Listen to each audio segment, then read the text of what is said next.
Maggio cambia ufficialmente nome e diventa Maggembre, ovvero una via di mezzo fra questo mese pazzerello e le suggestioni natalizie di dicembre, a causa della bordata di maltempo che ha portato sui rilievi del Bassanese molta neve anche a bassa quota.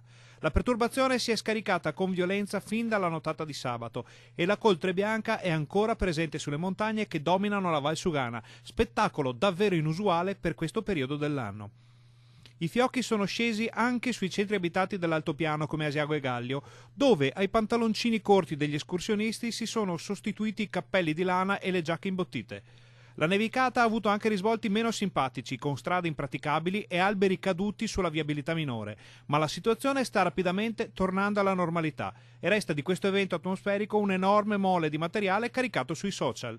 Evento eccezionale non tanto per i monti, ma appunto per queste zone di fondovalle che hanno avuto appunto degli accumuli, con temperatura tra l'altro sempre negative durante la nevicata. L'aria artica arrivata in questo weekend è stata un'ondata molto simile a quella della scorsa settimana.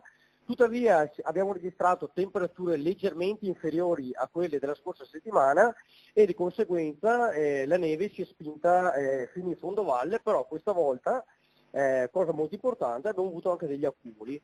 E la neve è scesa anche sul 28° incontro italo-austriaco della pace, organizzato per rendere omaggio alla memoria dei caduti e delle vittime civili della Grande Guerra. Al sacrario di Asiago sono giunte rappresentanze italiane e austriache per tributare gli onori a chi ha perso la vita più di 100 anni fa sul fronte veneto e trentino, nella speranza che i fiocchi possano cadere oggi e in futuro sempre e solamente su un altopiano di pace e fratellanza.